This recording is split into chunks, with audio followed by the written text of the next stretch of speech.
En 30 minutos, MF Economía e Inversiones y Radio 1000 te traen los principales temas económicos del mundo y de Paraguay con Economía a 1000. Este podcast es presentado por la Bolsa de Valores de Asunción, promoviendo los valores del mercado. Muy buenos días, bienvenidos a una emisión más aquí de Economía 1000. Muchas gracias por la compañía de todos los días. Arrancando esta semana, no lunes, sino martes, por el feriado obviamente de ayer. Y como todos los días, me acompaña aquí Ada Caballero. ¿Cómo estamos, Ada? ¿Qué tal? Bienvenida. Buen día, Prince. Buen día a la audiencia. ¿Todo bien, y vos? Todo en orden, ya lista. Y espero que también vos, para la entrevista que tenemos aquí y que nos confirman desde producción que ya está vía Zoom desde Brasil, Bruno Cordeiro. Él es analista de inteligencia de mercado de la consultora StoneX. ¿Cómo estamos, Bruno? ¿Qué tal? Bienvenido. Hola, Prince, y a todos que nos escuchen. Gracias por invitarme.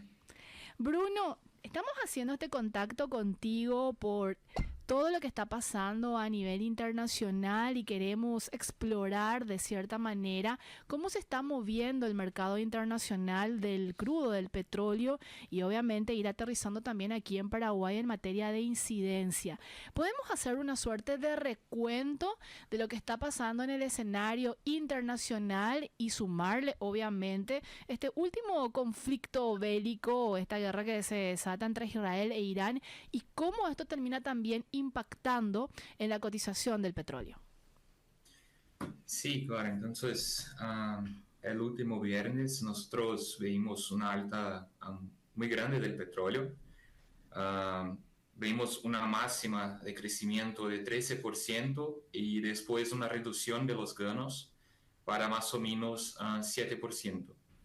Ese crecimiento refleja principalmente una alta en los riesgos y una alta en las primas de riesgos de la oferta de petróleo en Oriente Medio. ¿Sí? Entonces hoy Oriente Medio es una de las principales regiones productoras de petróleo. Produce cerca de 25% de toda la oferta global y hay una preocupación de que el conflicto pueda generar un problema en la infraestructura energética en la región. ¿Sí? Entonces tenemos grandes productores como Arabia Saudita, Irán, Irak, Emiratos Árabes y Omán. Casi todos hacen parte del grupo OPEP, que es el principal productor de petróleo en el mundo. Y la preocupación no es solamente productiva, pero también logística, ¿sí? Porque cuando nosotros vemos Irán, geológicamente el país se encuentra en una región estratégica que es cerca del Estrecho de Hormuz. El Estrecho de Hormuz hoy carga cerca de 20% de todo el petróleo que es transportado para el Asia y Europa. Entonces nosotros tenemos una preocupación muy grande que el conflicto pueda crear nuevas barreras en relación al transporte por este estrecho, ¿sí? Sí. Entonces el viernes pasado nosotros vimos una alta muy extrema de los precios. Ayer nosotros vimos una reducción de las cotizaciones como reflejo de una perspectiva de nuevas negociaciones entre Irán e Israel, pero hoy nosotros vimos que la continuidad del conflicto creó un nuevo crecimiento en los precios y en el futuro del petróleo. Entonces nosotros todavía tenemos los precios más altos y la tendencia es que ahora nosotros tenemos un nuevo piso para los precios del petróleo. Cuando estamos hablando de este conflicto, Bruno, ¿cómo generalmente reaccionan los grandes productores de petróleo y, bueno, ante subidas y como lo que estamos viendo de alta cotización y que de alguna manera va fluctuando y como que está todavía con mucha dosis de incertidumbre en el escenario internacional? ¿Cómo generalmente actúan los grandes productores? Sí, entonces, como yo dije, en esta región específicamente tenemos cerca de 20%, 25% de toda la producción global. Sí. ¿Sí? Entonces, la región es estratégica, pues nosotros no tenemos otros fornecedores que son capaces de suplir toda la oferta existente allí, ¿sí? Entonces, lo que nosotros veímos es que, sin embargo, no tenemos impacto todavía a la oferta de la región. Hay algunos relatos de que Irán ha reducido sus exportaciones, pero los grandes productores, sí, que tenemos como Arabia Saudita y Irak principalmente, ellos no sufrieron todavía una reducción de sus exportaciones. Caso nosotros veamos una reducción más efectiva de otros países, que ahora es improbable, pero caso eso exista, nosotros tenemos algunas herramientas, sí, en el mercado global para reducir los impactos. Tenemos, por ejemplo, la disposición de los estoques estratégicos de la OCDE. Esa es una posibilidad. Nosotros veíamos los Estados Unidos en 2023 aumentando la entrega de barriles de sus reservas estratégicas, que son utilizadas solamente en casos de emergencia, ¿sí? Sí. Entonces, si nosotros veíamos, por ejemplo, una reducción más efectiva de la oferta por grandes productores en la región, es posible que Estados Unidos y la OCDE como un todo pueda disponibilizar sus estoques estratégicos para el mercado. En materia de perspectivas de precio, Bruno, con todo este escenario y aplicando evidentemente, como decía, la alta incertidumbre que se sigue viviendo a nivel internacional, ¿qué refleja o qué se proyecta en las próximas semanas o en los próximos meses de mantenerse este tipo de conflicto y, bueno, de escenario?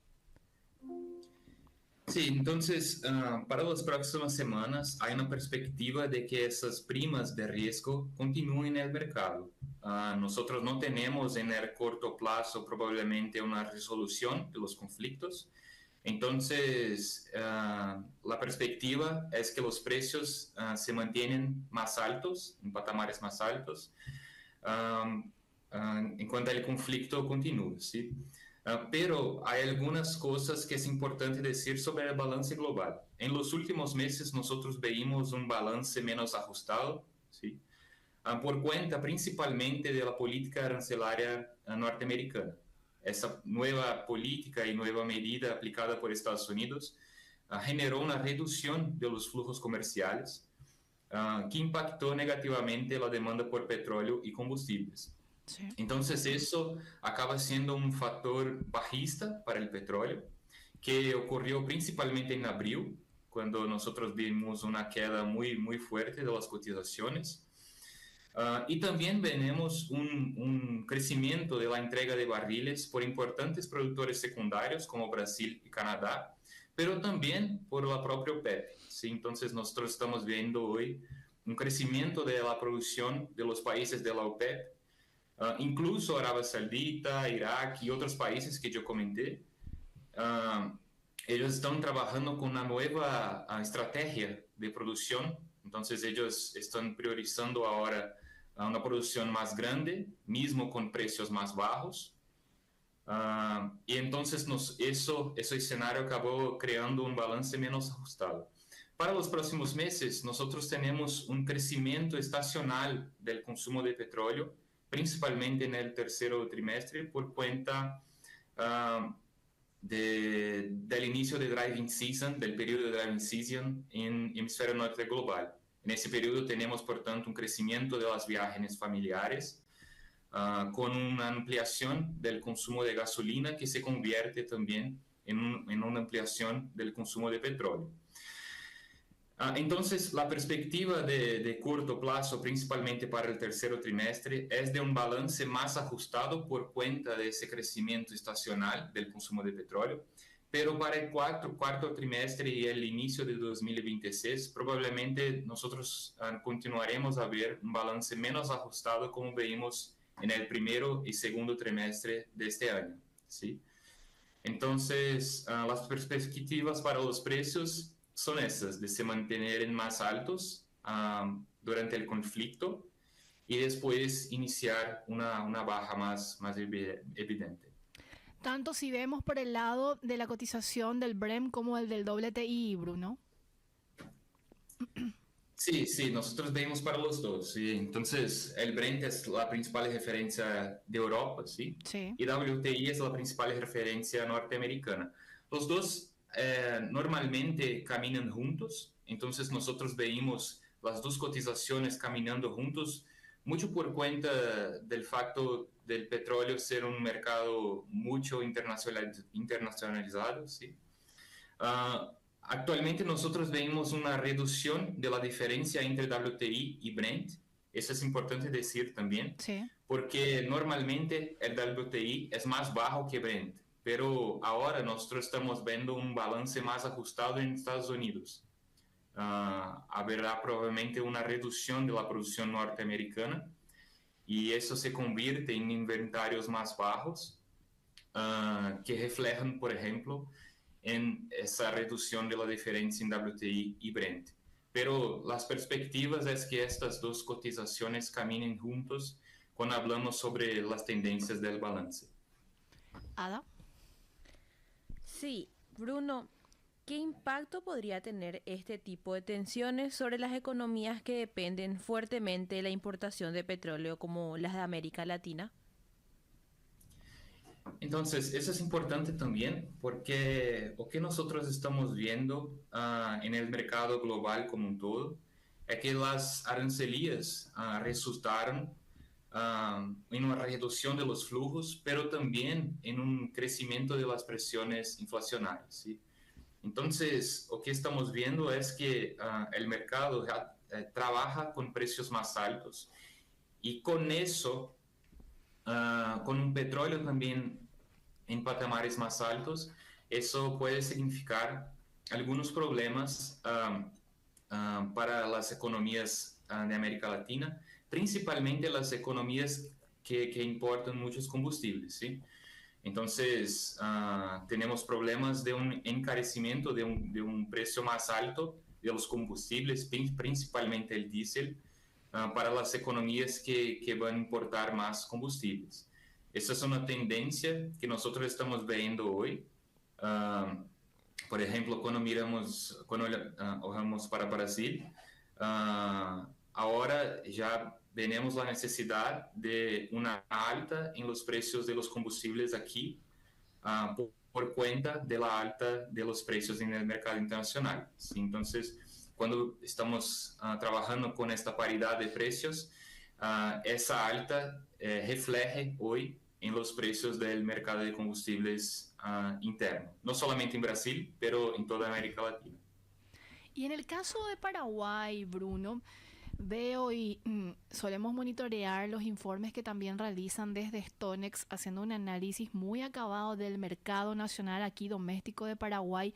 ¿Cómo están viendo también la dinámica, el comportamiento en ese sentido de lo que está pasando en Paraguay, considerando que el país es básicamente un importador neto de combustible y bueno, también agregarle la incidencia que puede tener todo lo que está pasando a nivel internacional? Sí, entonces el mercado de combustibles en Paraguay en 2025 está muy aquecido. Si nosotros estamos analizando los volúmenes de diésel y nafta, de ventas de diésel y nafta, Sí. y para los dos combustibles tenemos una alta en los primeros 4 meses del año que debe se convertir todavía en un crecimiento de las importaciones, ¿sí? Nosotros no vimos un crecimiento de las importaciones en los primeros 5 meses, pero hay una tendencia de crecimiento de esas compras de combustibles del interior, del exterior. Sí. Entonces, lo que nosotros vimos fue que Petropar ha bajado los precios en mayo, ¿sí? Por cuenta principalmente de las quedas observadas en los precios en abril. Y ahora hay una tendencia de cambio de esa posición, ¿sí? Entonces, lo que nosotros veíamos es una nueva presión para un posible crecimiento de precios de combustibles en Paraguay por cuenta del país ser un importador neto de de combustibles como un todo. Entonces, nosotros no solamente tenemos una presión para crecimiento de los precios para la importación, pero también un crecimiento de los volúmenes necesarios para las importaciones garantizar el consumo doméstico de Paraguay, ¿sí?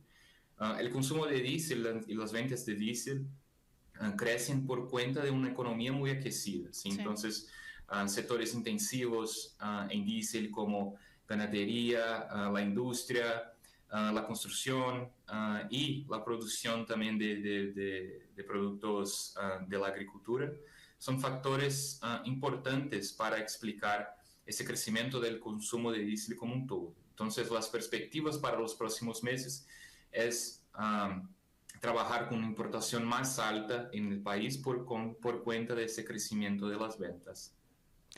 Bruno, ¿tienen datos estadísticos de cuánto se importó en los primeros 4 meses o quizás ya incluir 5 meses de lo que va del año en Paraguay en materia de combustibles si discriminamos obviamente el tipo en diésel y también en nafta?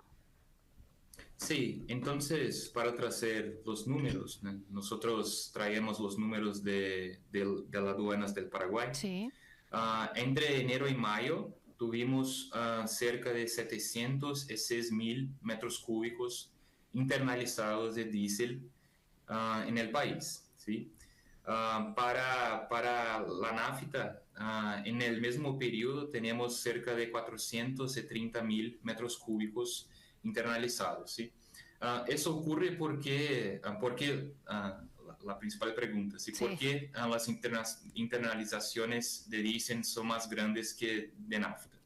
Porque Paraguay hoy consume más diésel que nafta, ¿sí? Sí. Esa es una característica muy común en la América Latina como un todo, pero también venimos eso en Europa y Asia. El único país incluso que consume más nafta que diésel es Estados Unidos, ¿sí? Pero que nosotros estamos viendo hoy son importaciones más grandes para diésel en comparación con la nafta, ¿sí? Y cuando hablamos de ventas, nosotros tenemos un consumo de diésel entre enero y abril próximo a 674.000 metros cúbicos, ¿sí?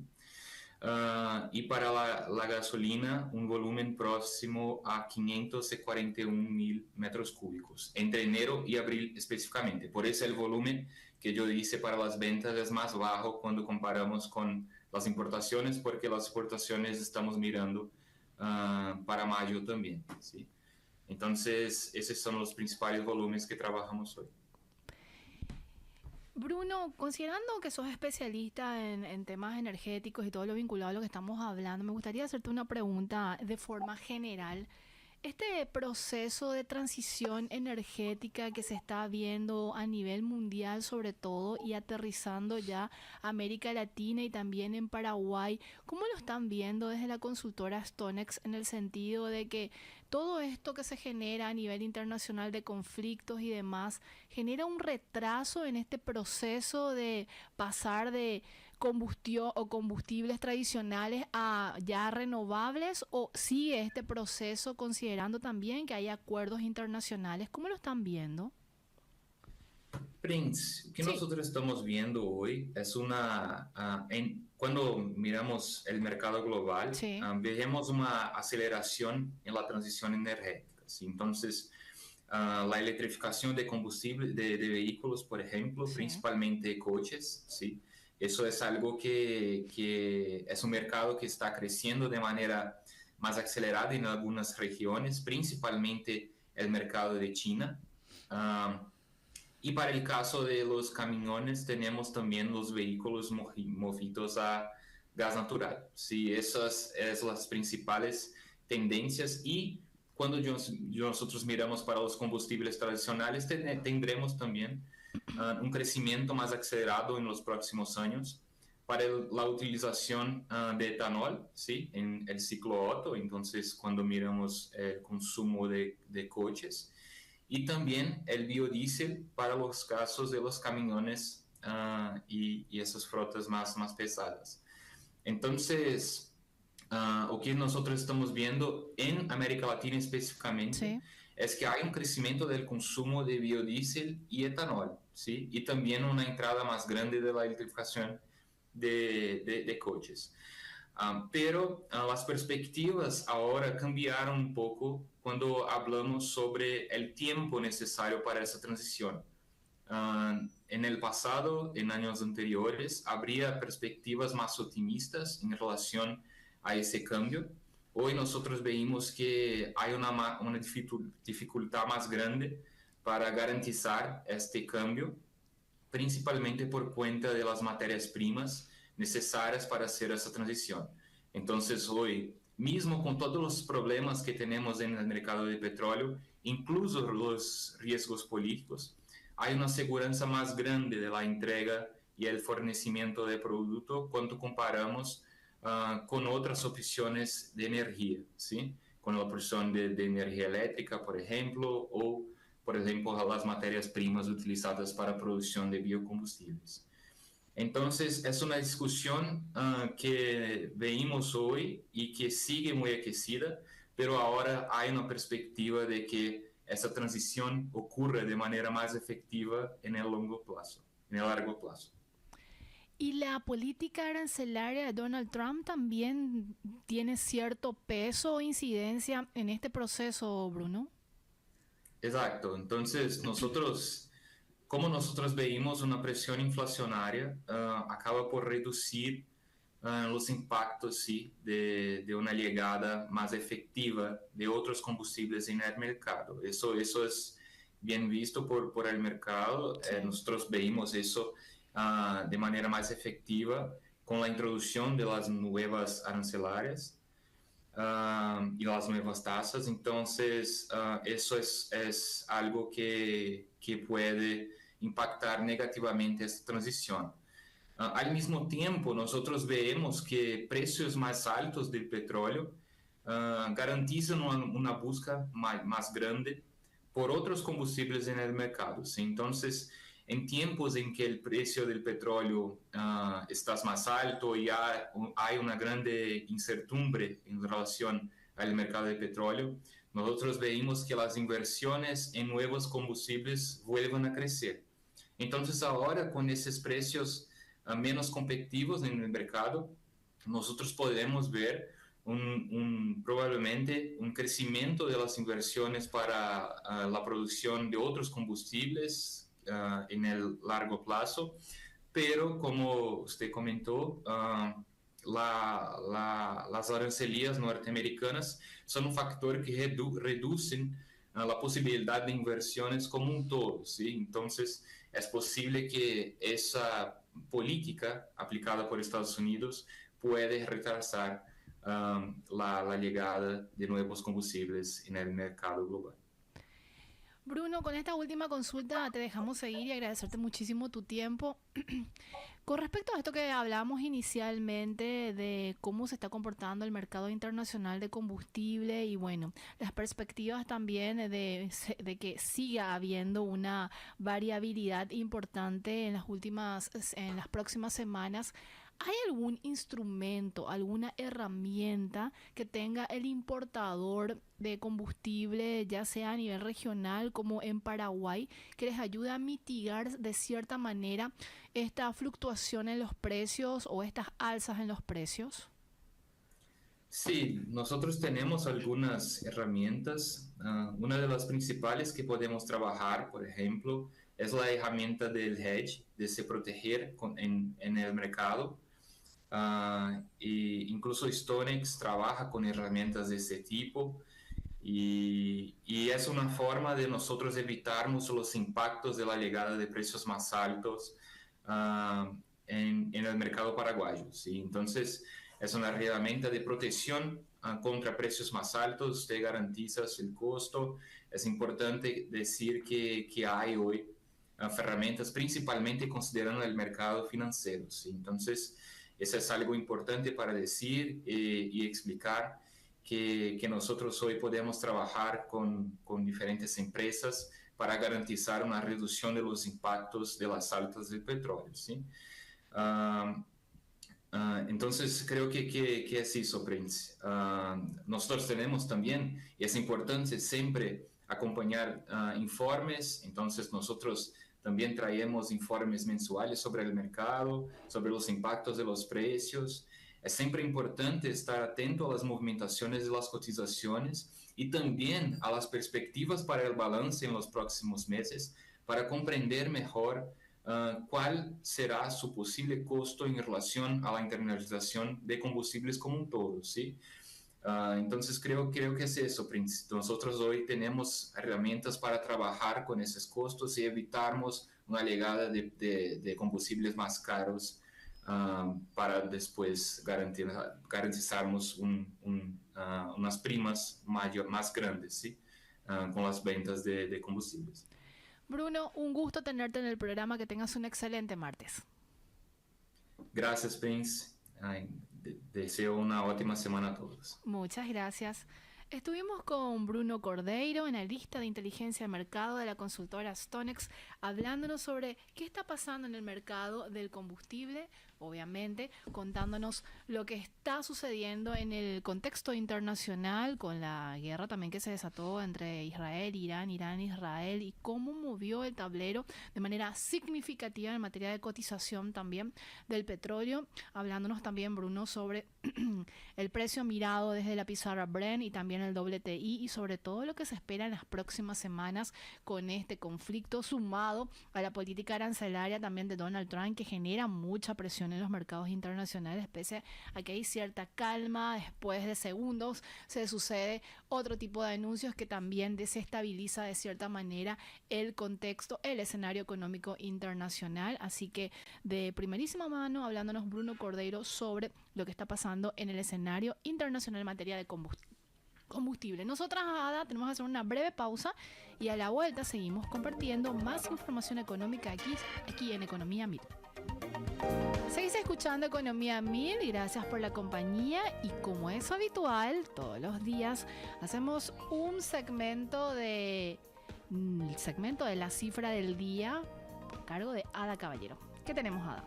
40% de las exportaciones de Paraguay en la actualidad son industriales, frente al 7 u 8% que había en la década de los 90. Ese cambio está muy relacionado con la ley de fomento a la industria y con el avance en maquinaria, comentó Julio Fernández, economista jefe senior del Centro de Estudios de la Unión Industrial Paraguaya. Si te interesa descubrir más detalles, puedes escuchar el podcast completo en Spotify, búscalo en el perfil de Economía 1000 y mantenete al tanto de todo. Y también es momento de compartir información internacional, regional, lo que está pasando en Paraguay, y en este caso el portal 20minutos.com da cuenta y en línea a la entrevista que tuvimos en el bloque anterior sobre el conflicto entre Israel e Irán, sacó el precio del petróleo y deja en vilo a los consumidores, dice 20minutos.com. El conflicto entre Israel e Irán ha sacudido el mercado del petróleo y ha provocado un efecto montaña rusa en el precio del Brent, el crudo de referencia en Europa. El barril ha pasado a dispararse más de un 13% y superar los $78 tras los primeros ataques ordenados por el gobierno de Benjamín Netanyahu a caer un 7% y cerrar la última sesión al filo de los $72. La tensión es máxima y la incertidumbre también, si bien los expertos dan cada vez menos probabilidad a un escenario en el que la crisis se extienda al resto de la región. Esto debería ser positivo para los consumidores, sobre todo a la hora de ir a la gasolinera a repostar, dice 20minutos.com. Para que la situación actual no derive en una crisis petrolera profunda, con una subida fuerte de los precios y problemas de escasez, será clave la posición que adopten con respecto al suministro de los países del Golfo y sobre todo Arabia Saudita, como nos decía también Bruno Cordeiro. También que no se interrumpa el flujo de esta materia prima a través del estrecho de Hormuz. En principio, esta sería una opción de último recurso, ya que el cierre del estrecho provocaría la asfixia económica del propio Irán y podría amenazar la supervivencia de su régimen. Aunque aún es pronto, en general, el riesgo parece controlable, dicen analistas a nivel internacional. Más información, Ada. De acuerdo con Bloomberg en línea, las tarifas de flete para superpetroleros que transportan crudos de Medio Oriente hasta Asia Oriental treparon casi un 60% en menos de una semana. De media, la ruta que enlaza el Golfo Pérsico con China, con buques de 2 millones de barriles, subió de 44 a cerca de 70 o 71 puntos. Este salto se debe a que armadores y fletadores empezaron a retirar oferta de buques ante el riesgo del conflicto entre Israel e Irán, tras ataques mutuos y la preocupación por posibles bloqueos en el estrecho de Hormuz. A pesar de que aún no se han desviado embarcaciones, la incertidumbre ya está tensionando los flujos marítimos y presiona los costos del transporte de crudo.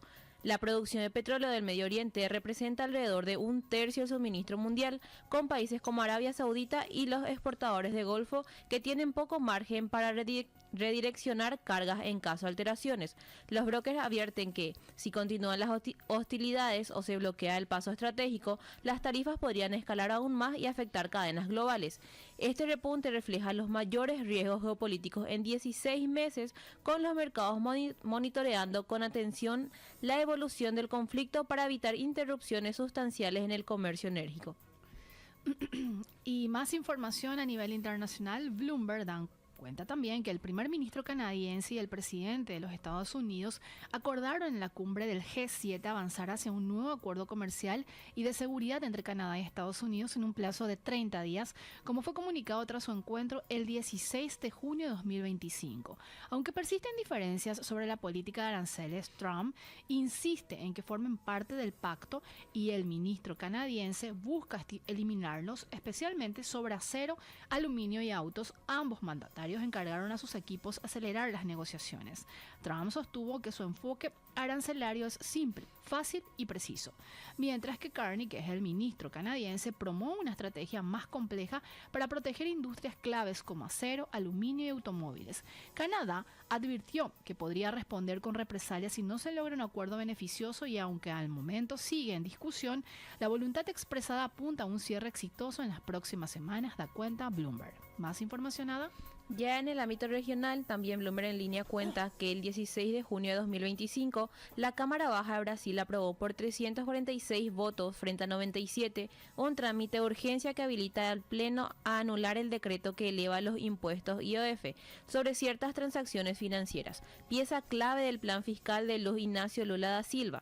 El decreto esperaba recaudar 7.000 millones de reales, unos 1.300 millones de dólares, pero su bloqueo amenaza los esfuerzos del Ejecutivo para equilibrar las cuentas en 2025 y sería la primera vez en 3 décadas que el Congreso revierte un decreto presidencial. El paquete fiscal completo apunta a generar más de 50.000 millones de reales antes de que termine 2026. La versión original incluía un recorte presupuestario de 31.000 millones de reales y proyecciones de 60.000 millones en ingresos en 2 años. Tras críticas parlamentarias y empresariales, el ministro de Finanzas sustituyó parte de la propuesta y ahora estima recaudar 46.000 millones de reales con ajustes que contemplan, entre otros, un gravamen del 3,5% a inversiones en paraísos fiscales. La resistencia legislativa subraya la fragilidad de la base de apoyo de Lula en el Congreso y complica la meta de resultado primario cero para 2025. De Brasil nos trasladamos a Argentina y de acuerdo con Clarín.com, previo al aumento de las retenciones, los productores aceleraron la venta de soja en mayo, alcanzando liquidaciones superiores a 3.000 millones de dólares, lo que representa un alza del 21% respecto al mes anterior. Este pico de comercialización se intensificó luego de que el gobierno confirmara que la prórroga de la rebaja de retenciones aplicada sobre el trigo y la cebada, dejando afuera la soja, lo que generó presión adicional para concretar las ventas antes del cambio tributario. De acuerdo con Clarín, la dinámica de ventas también se reflejó en un incremento del 30% en el volumen semanal negociado, con un promedio que pasó de 1,11 a 1,18 millones de toneladas semanales al nivel alcanzado en esos días. Este aceleramiento obedece al temor de que el nuevo esquema de retenciones reduzca los márgenes futuros, lo que llevó a una estrategia de liquidación anticipada para preservar ingresos bajo condiciones fiscales más favorables, dice Clarín.com.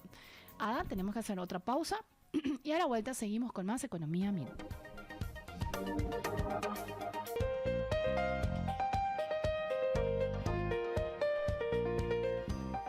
Seguís escuchando Economía Mil, gracias por la compañía. Es momento de compartir las principales noticias económicas del día cuando Josema me dé justamente la pauta. Adelante. MF Economía e Inversiones presenta las principales noticias económicas de Paraguay y el mundo. De acuerdo con abc.com, el Foro de Inversiones Unión Europea-Paraguay 2025 se celebrará el 24 y 25 de junio en Asunción, organizado por la Delegación de la Unión Europea, Rediex y el Ministerio de Industria y Comercio, en el marco de la iniciativa Global Gateway. Tiene como objetivo atraer capital europeo a sectores claves como producción forestal sostenible, energías renovables, hidrógeno verde y logística y transporte sostenible. La industria forestal destaca por su potencial de generación de más de 100.000 empleos directos, apoyada en un enfoque 360 grados que integra criterios ambientales, sociales y económicos. El foro funcionará como plataforma para visibilizar oportunidades y concretar acuerdos de inversión y financiamiento con presentaciones, debates, visitas a proyectos y espacios de match entre inversores europeos y empresas paraguayas. El evento es parte de la estrategia de la Unión Europea diseñada para fortalecer cadenas de valor sostenibles y posicionar a Paraguay como destino atractivo para inversiones responsables, dice abc.com.py. ¿Más información, Ada? De acuerdo con Forbes Paraguay, el primer semestre de 2025, Paraguay concretó por primera vez la exportación de carne ovina a Israel, hecho considerado un hito para el sector. El país cuenta con unas 1.300.000 cabezas bovinas, pero solo se faenan entre 6.500 y 7.000 corderos al año para consumo interno, cifra insuficiente para responder a la nueva demanda. La falta de vientres limita la capacidad de producción y reposición en supermercados. Se estima que se necesitarían entre 5 y 15 millones de vientres para sostener una oferta estable que cubra tanto el mercado local como el externo. Además del avance en exportaciones de carne, también crece el interés internacional por la genética paraguaya. Países como Uruguay, Argentina, Colombia, Bolivia y Brasil han mostrado interés en reproductores de raza como Santa Inés y Dorper. Un macho reproductor puede alcanzar los 12 millones y una hembra entre 6 y 8 millones de guaraníes. El último remate de la APCO superó los 1.200 millones de guaraníes. La carne ovina se vende al frigorífico a $3,80 por kilo de peso vivo, mientras que en supermercados el precio oscila entre 57.000 y 69.000 guaraníes por kilo. El sector proyecta un segundo semestre alentador con más pedidos y expectativas de consolidación internacional. De esa noticia nos trasladamos al portal oficial del Ministerio de Economía y Finanzas, que da cuenta que el ministro de Economía y Finanzas, Carlos Fernández Valdovinos, llevará adelante una agenda de cooperación internacional en las ciudades de París, Francia y Lisboa, Portugal, del 9 al 15 de junio de 2025.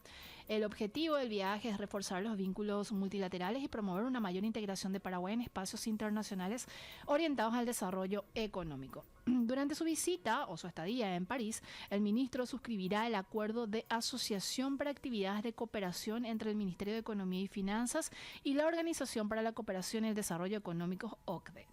Esta participación se enmarca en los esfuerzos del gobierno por posicionar activamente al país en los principales foros económicos internacionales y atraer cooperación técnica que contribuya a la implementación de las mejores prácticas para el diseño y ejecución de las políticas públicas, dice el portal oficial del MEF. Más información, Ada. Esta vez nos vamos al Ministerio de Industria y Comercio. El viceministro de Industria, Marco Riquelme, destacó el compromiso del gobierno del Paraguay con una estrategia de industrialización sostenida basada en alianzas con el sector privado y la atracción de inversiones que generen empleo calificado y diversifiquen la economía nacional. Durante una entrevista, el viceministro Riquelme explicó que Paraguay está trabajando en un plan industrial 2040 que buscará sentar las bases de una política de Estado para el desarrollo industrial más allá de los cambios de gobierno. Queremos dejar un legado que trascienda a esta administración con indicadores claros y compromisos asumidos en conjunto con el sector privado, expresó el viceministro. Y como es habitual, la consultora MEF Economía e Inversiones realiza de manera periódica un análisis económico en el impreso del diario ABC y también que se replica en el digital. Y en la edición de hoy se aborda que los depósitos del sector público muestran mayor liquidez en dólares y apuesta a plazo en guaraníes. Los datos al mes de mayo de 2025, de acuerdo con el Ministerio de Economía y Finanzas sobre los depósitos del sector público en el sistema financiero nacional, muestran una marcada diferencia en la estructura de los saldos bancarios de las entidades del Estado, conocidas como OEE. Según La Moneda, en el caso de los depósitos en dólares, el total asciende a más de 518 millones de dólares. De ese monto, el 68,4% corresponde a depósitos a la vista, mientras que el 31,1% se encuentra en certificados de depósito de ahorro. y el uso de cuentas corrientes representa una proporción mínima con solo el 0,5% del total mencionado.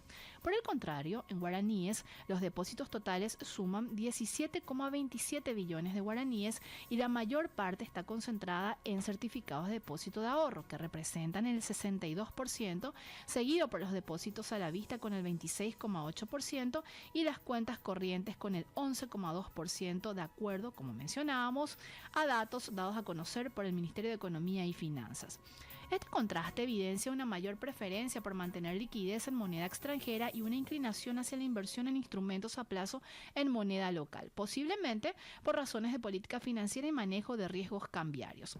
La alta participación de los CDA en guaraníes sugiere una estrategia para aprovechar tasas de interés favorables en la moneda nacional, mientras que los depósitos a la vista en dólares indican un enfoque de disponibilidad inmediata de fondos en divisas, claro, dependiendo de qué tipo de entidad pública estamos viendo. Y al observar la evolución mensual de los depósitos totales en dólares desde marzo de 2024 hasta mayo de 2025, se destaca una leve recuperación al cierre del periodo. En marzo de 2024, el saldo total era de 2.691 millones de dólares, cayendo a 2.422 millones de dólares en diciembre de ese año. Recordemos que en ese mes siempre se realizan pago de aguinaldos o el 13º salario y otras remuneraciones especiales, para luego recuperarse y alcanzar nuevamente los 2.690 millones de dólares en mayo de 2025. ¿Qué representa esto? Y en resumen, los datos muestran un reacomodamiento progresivo en la composición de los depósitos del sector público, con un aumento del componente líquido y cierta recuperación del ahorro a plazo, reflejando decisiones estratégicas frente a las condiciones macroeconómicas de tasas de interés y del tipo de cambio. ¿Dónde la gente puede encontrar más de este análisis, Ada? Puede encontrar en todas nuestras redes sociales y también en nuestra página web. Visitando www.mf.py. Así mismo. Y antes de cerrar, me gustaría compartir, yo sé que te gusta este segmento, Ada, acerca del concepto económico, y vamos a hacer un pimponeo rápidamente para ir incorporando conocimiento, obviamente, vinculado a la economía, que nos sirve y nos servirá para todo momento. ¿Qué son los gastos rígidos en el presupuesto? Y también en línea y en el marco de lo que se está también ya debatiendo a nivel país, como la ley más importante económica financiera de Paraguay. Estamos hablando del Presupuesto General de la Nación, que recordemos está en plena elaboración y cuya fecha límite para la entrega ante el Congreso Nacional por parte del Poder Ejecutivo es el 1 de septiembre, de acuerdo con lo que está también dispuesto a nivel normativo. Dentro del Presupuesto General de la Nación hay un componente que se llama gasto rígido. ¿Y qué son los gastos rígidos? Son aquellos que no se pueden modificar fácilmente, incluso si cambian las condiciones del país. Están pensados para un único nivel de actividad y no permiten ajustes. Por eso, aunque los ingresos y gastos del Estado se vean reflejados en el presupuesto, las partidas asignadas a estos gastos no pueden alterarse de forma significativa. En Paraguay, hasta mayo de 2025, el financiamiento del Presupuesto General de la Nación, considerando todas las fuentes, es decir, Tesoro, crédito público e institucionales, alcanzó 24,36 billones de guaraníes. La cifra representó un aumento del 15,2% frente al mismo periodo del año anterior, y el incremento de 3,21 billones de guaraníes estuvo explicado en su mayor parte por mayores asignaciones en estos rubros rígidos como servicios personales, es decir, las remuneraciones que se les da y se les paga a los funcionarios, el pago de la deuda, jubilaciones y pensiones, además de las transferencias. Estos componentes concentraron más del 80% del ejecutado en lo que va del año, conforme con los datos del Ministerio de Economía y Finanzas. ¿Más concepto económico, Ada? Comparto. ¿Qué son los ingresos tributarios? Los ingresos tributarios, por su parte, son los recursos que el Estado recauda a través de impuestos, tasas y contribuciones que pagan tanto ciudadanos como empresas. Estos fondos son esenciales para sostener servicios públicos como la educación, la salud y la seguridad. Se dividen en dos grandes grupos: los impuestos directos, que gravan los ingresos y el patrimonio, y los indirectos, que se aplican sobre el consumo. Una buena gestión de estos ingresos es clave para que el Estado funcione y pueda llevar adelante sus políticas públicas. De acuerdo con los últimos datos de la Dirección Nacional de Ingresos Tributarios, se registró en mayo de 2025 una recaudación total de 4,7 billones de guaraníes, reflejando un incremento o un crecimiento interanual del 7% respecto al mismo mes del año 2024. Y mañana vamos a seguir explorando los conceptos acerca de los tipos de impuestos que rigen en Paraguay, como ser el impuesto al valor agregado, el impuesto selectivo al consumo, el impuesto a la renta personal y otros impuestos de gran importancia en el país que son, de hecho, generadores de los ingresos tributarios en el país y que permiten el financiamiento, como decía, del presupuesto general de la nación, que está en plena elaboración y que seguramente en las próximas semanas vamos a tener una entrevista con la gente del Ministerio de Economía y Finanzas para abordar cómo se está llevando a cabo la elaboración. De hecho, lo tuvimos semanas atrás al viceministro de Administración Financiera, Oscar Lovera, quien nos estaba hablando sobre ya parte de este proceso de elaboración, pero ahora la idea es tener con detalles más acabados. Nosotras tenemos que despedir el programa, Ada. Reencontrarnos mañana puntualmente. ¿A qué hora? A las 11.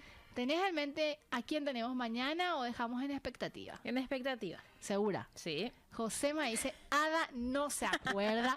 Y bueno, yo creo que es eso. Pero les invitamos a las personas a seguir sintonizando mañana a las 11 horas a través de Radio Mil. Y también pueden escucharlo a través de YouTube, vernos, ¿verdad, Josema? YouTube. ¿Esto es Radio Mil o Mil Noticias? Así es, gracias, Josema. Y en X también con la misma denominación, ¿es cierto? Bueno, que tengan un excelente martes.